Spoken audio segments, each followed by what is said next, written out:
Hi friends, welcome to Suresh channel. இன்றைக்கி நம்ம வீடியோவில் என்ன பார்க்க போகிறோம்னா மத்தி மீன் குழம்பு. அதுக்கு தேவையான பொருட்கள் பார்த்துக்கலாம். தக்காளி, வெங்காயம், கொத்தமல்லி, கருவேப்பிலை, பூண்டு. இப்போ கடாயை வச்சுக்கலாம். கடாயில் எண்ணெய் ஊற்றிக்கோங்க.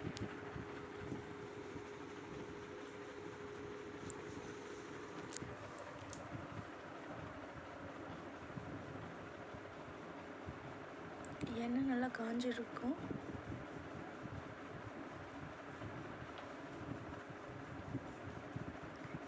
எண்ணெய் நல்லா காஞ்சிடுச்சு. இப்போ கடுகு சேர்த்துக்கலாம்.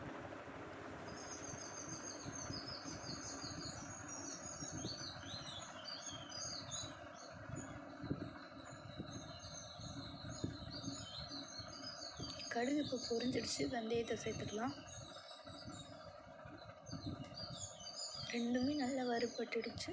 இப்போ வெங்காயத்தை சேர்த்துக்கலாம். முதல் கருவேப்பிலை, அதுக்கப்புறம் சின்ன வெங்காயம். மீன் குழம்புக்கு எப்போவுமே சின்ன வெங்காயம் தான்.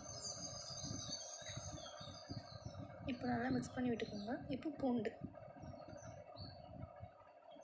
சேர்த்து நல்லா வதக்கி விட்டுக்கோங்க.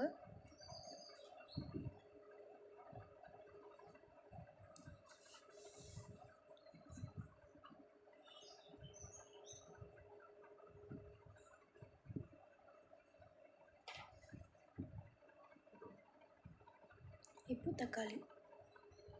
தக்காளி நல்லா குழையிற அளவுக்கு வேக விடுங்க.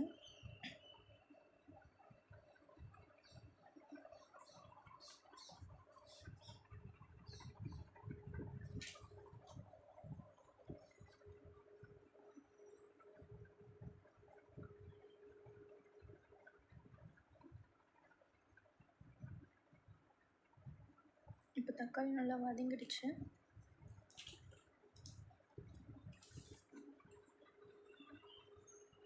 மிளகாத்தூள் சேர்த்துக்கலாம்.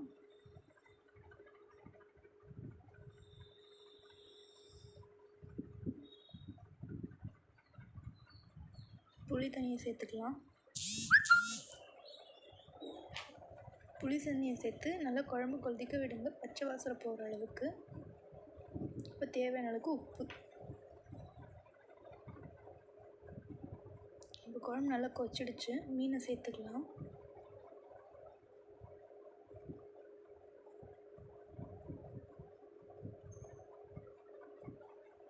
மீனை சேர்த்துட்டு குழம்பு கலரி விடக்கூடாது. கொஞ்ச நேரம் கொதிச்ச பிறகு குழம்பு கலரி விடுங்க. எங்ககிட்ட மாங்காய் இல்லை, மாங்காய் சேர்த்திங்கன்னா இன்னும் குழம்பு ருசியாக இருக்கும்.